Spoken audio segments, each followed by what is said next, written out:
Assalamualaikum warahmatullahi wabarakatuh. Waalaikumsalam. Alhamdulillah. Alhamdulillahilladzi arsala rasulahu bil huda wa dinil haqq liyudhhira 'ala dini kulli wa kafa billahi shahida. Asyhadu an la ilaha illallah wa asyhadu anna Muhammadan abduhu wa rasuluh la nabiyya ba'da. Faqad qala Allah Ta'ala fil Qur'anil 'azim, a'udzu billahi minasy syaithanir rajim. Innallaha wa malaikatahu yusholluna 'alan nabi. Ya ayyuhalladzina amanu shallu 'alaihi wa sallimu taslima. Wa qala Rasulullah sallallahu alaihi wasallam, innama bu'istu liutamima makarimal akhlaq. Ma'asyiral muslimin, jamaah salat subuh Masjid Raya Taman Cahaya yang semoga dimuliakan Allah.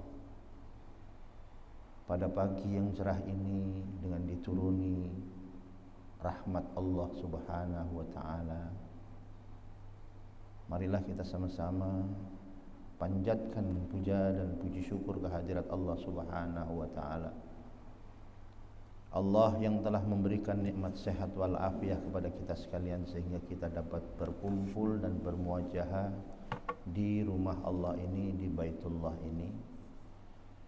Semoga saja langkah kaki kita ke rumah Allah atau Baitullah ini menjadikan nilai ibadah buat kita semuanya. Amin ya rabbal alamin.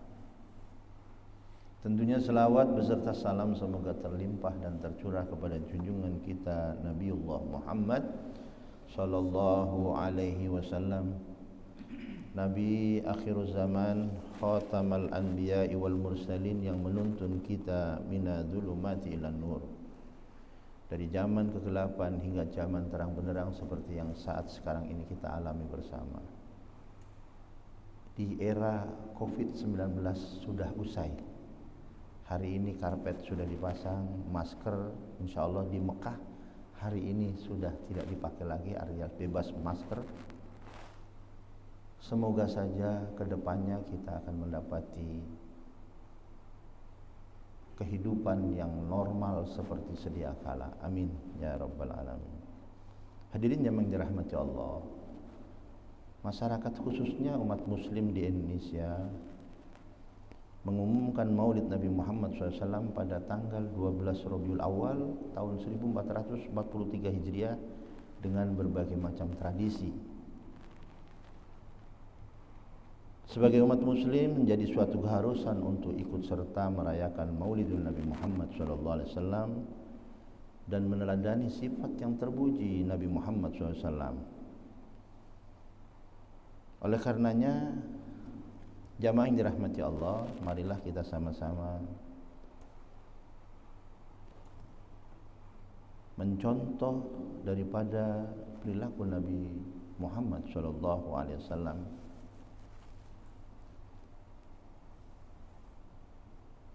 Nabi Muhammad SAW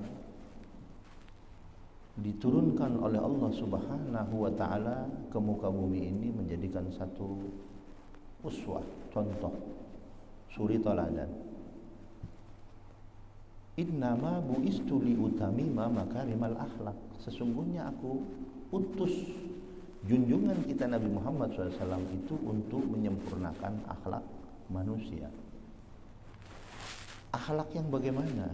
Yang dicontohkan oleh baginda Nabi besar Muhammad SAW, yaitu akhlak dalam bermuamalah, beribadah, serta rangkaian hidup dan kehidupan yang kita jalani dalam kehidupan sehari-hari. Bagaimana Nabi sholat, shollu kama ra'aitumuni usolli, sholatlah engkau, sholatlah kamu seperti melihat aku sholat. Nabi menganjurkan sholat kepada umatnya, kepada kita umatnya, untuk safnya yang rapat, tidak renggang, tidak terfirqah-firqah atau tidak berjarak. Maka kembali kepada tuntunan baginda Nabi besar Muhammad SAW, sholat tidak usah berjarak atau birokrasi oleh sejadah dan lain sebagainya. Kalau saja kemarin kita salah paham, kalau bahasanya beberapa kiai, kita dibohongin mulu. Dibohongin mulu. Sesungguhnya orang yang berjarak itu adalah orang yang sakit, yang patut kita tidak berdekatan. Bukan antar sesama yang sehat, nyata sudah mandi dari rumah, sudah wudu, pakai wangian. Kita berangkat ke masjid dalam keadaan sehat walafiat. Setelah ketemu di masjid nggak perlu berjarak karena kita sama-sama sehat. Bahkan satu dokter angkatan darat menyatakan bahwa yang pakai masker adalah yang sakit, bukan orang yang sehat suruh pakai masker. Karena pakai masker ini adalah orang-orang yang sedang kurang sehat atau kondisinya lagi menurun imunisasi atau kekebalan tubuhnya.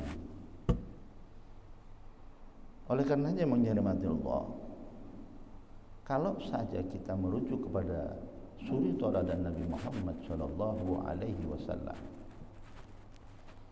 bahwa Nabi tidak pernah sholat sendirian. Nabi safnya rapat. Nabi tidak pernah selesai sholat tidak bersalam-salaman dengan jamaah. Ini ada satu golongan yang selesai sholat udah aja lantas jalan. Allahumma lantas jalan. Tidak perlu berdoa bersama, tidak perlu salam-salaman. Itu tidak pernah dilakukan oleh Nabi katanya. Ini jelas orang ngajinya belum hatam. Quran yang 30 juz, 114 surat, 6.236 ayat belum terbaca semuanya. Hal-hal yang dicontohkan oleh Nabi Muhammad SAW dalam bersalaman saja, Nabi tidak pernah melepas tangannya kepada sahabatnya, kepada umatnya yang bersalaman sebelum sahabat itu menarik dari salaman terhadap Nabi. Sebab pada saat itu berguguranlah dosa-dosa kita kepada sesama yang sedang kita salami. Oleh karenanya jamaah yang dirahmati Allah, mari kita hidupkan lagi bersalam-salaman setelah selesai sholat. Juga doa bersama, karena doa salah satu ada yang mengamini kemudian diijabah oleh Allah Subhanahu wa taala, didengar oleh Allah Subhanahu wa taala. Insyaallah yang lain juga ke bawah permohonan dan doanya. Seperti halnya imam berdoa kemudian diamini oleh jamaah. Kalau imamnya khusyuk, tadaru, tawaddu, kemudian diijabah oleh Allah Subhanahu wa taala doa-doanya, diampuni dosa-dosanya, maka yang lain pun jamaah akan mengikuti. Kalau saja dari 40 jamaah ada yang satu diijabah oleh Allah Subhanahu wa taala, maka yang lain juga akan diijabah oleh Allah Subhanahu wa taala daripada nilai ibadah secara berjamaah. Maka Nabi kala subuh hari tidak sholat di rumahnya sendiri, berjamaah di masjid walaupun hujan, walaupun badai, angin. Alasan hujan tidak ke masjid, padahal ada jas hujan, ada payung. Dulu waktu kita kondangan adalah retancep, yang namanya kondangan. Waalaikumsalam. Yang namanya kondangan kalau seandainya nggak datang nggak enak sama yang punya hajat. Tapi kita sekarang nggak sholat subuh ke masjid berjamaah, nggak merasa nggak enak sama Allah. Masya Allah. Ya seperti tadi, mengadakan maulidun Nabi Muhammad SAW itu bid'ah katanya. Nabi nggak pernah ngadain maulid. Betul, Nabi memperingati maulidnya dengan puasa Senin Kemis, dengan menyantuni anak yatim, dengan bersedekah. Nah, kita butuh syiar. Kita butuh mengembangkan ilmu ini supaya pemahaman itu diterima dan dipahami oleh masyarakat luas. Bagaimana cara duduknya Nabi, bagaimana berumah tangganya Rasul, bagaimana kepemimpinannya di suatu negara atau sebagai khalifah, bagaimana menjadi gubernur, bagaimana menjadi wali kota, bagaimana menjadi lurah, RT, RW, bahkan menjadi kepala negara, kepala rumah tangga. Karena di dalam diri Nabi itu adalah terdapat suri toladan yang baik buat kita.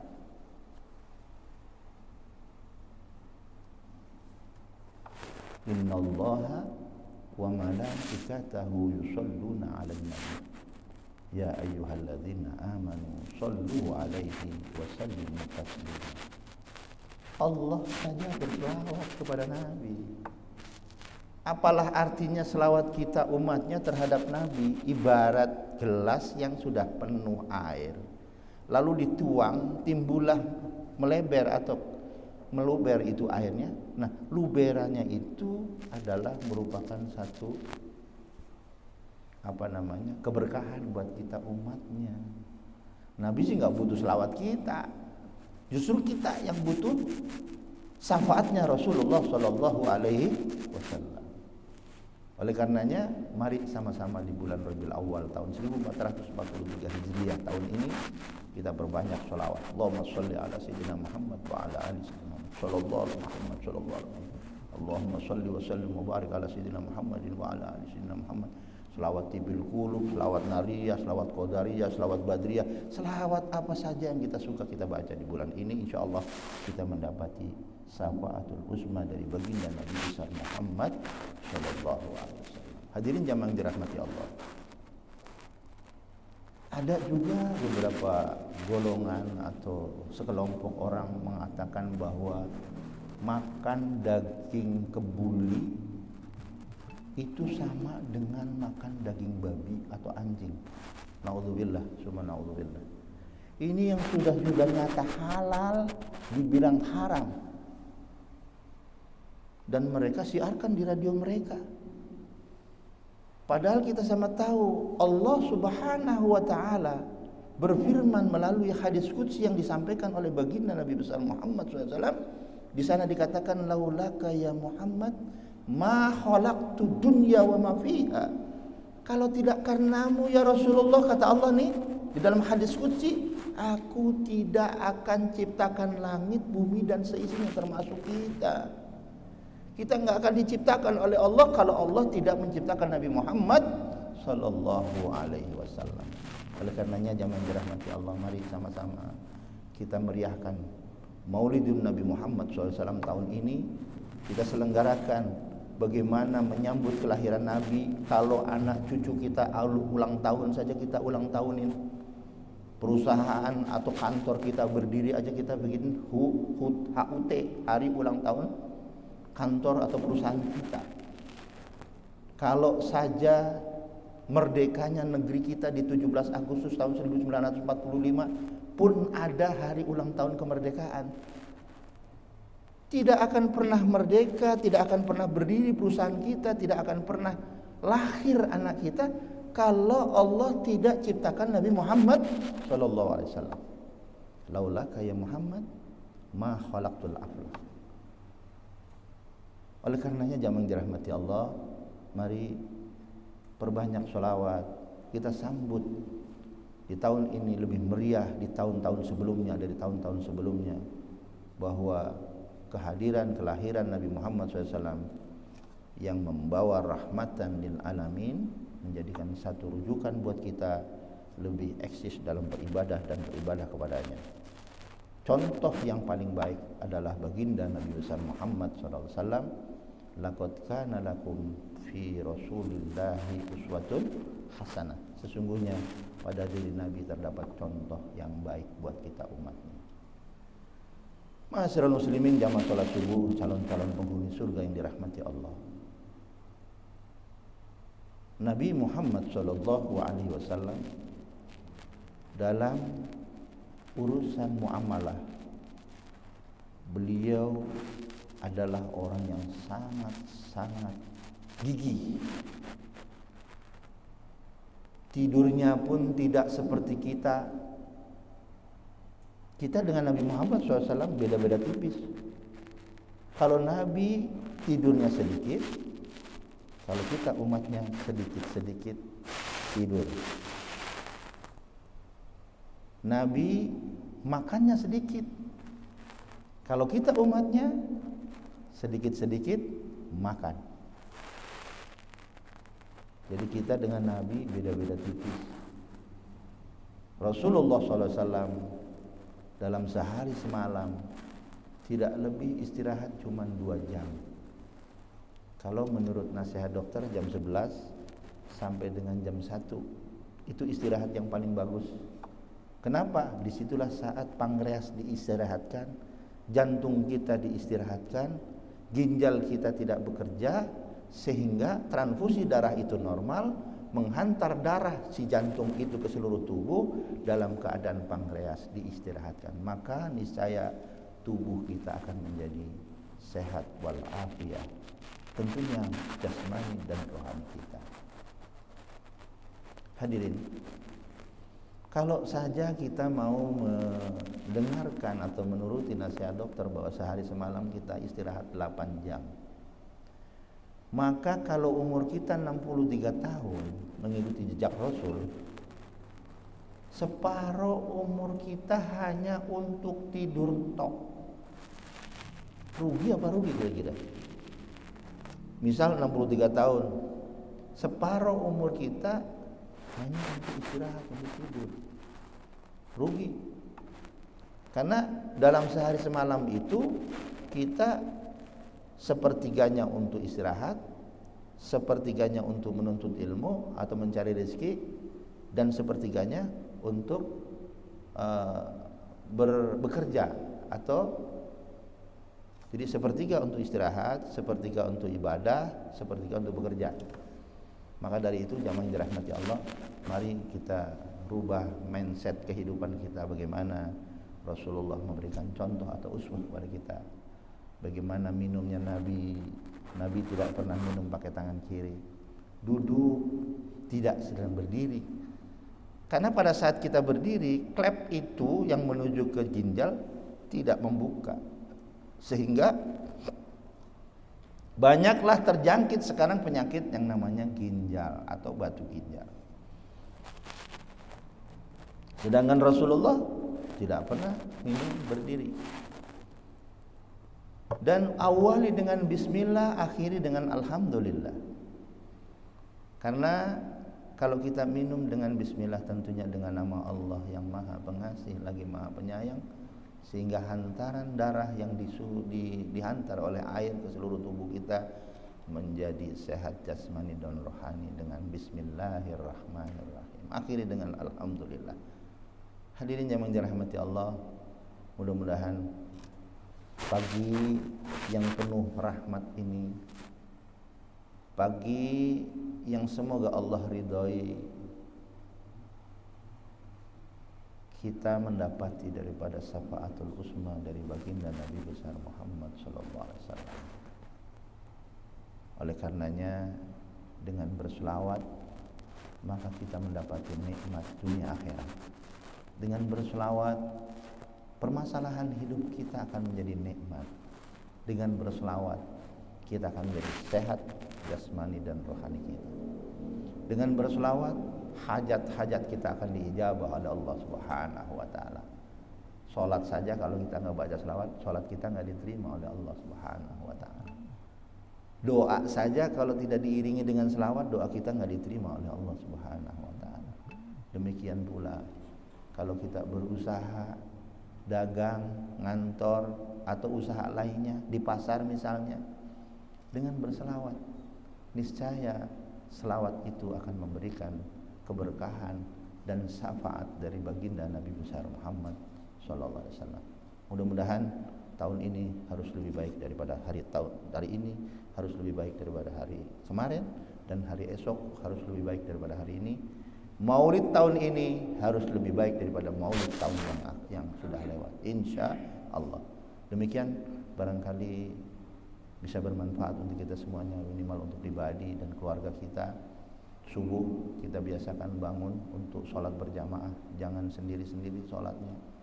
Kita ke masjid jangan di rumah, walaupun angin, hujan, badai, kita tetap ke masjid, supaya kita membiasakan diri dengan kehidupan yang disampaikan oleh baginda Nabi besar Muhammad SAW. Mudah-mudahan ada manfaatnya. Akhirul kalam. Wallahu muwaffiq ila thariq wabillahi taufiq wal hidayah. Assalamualaikum warahmatullahi wabarakatuh.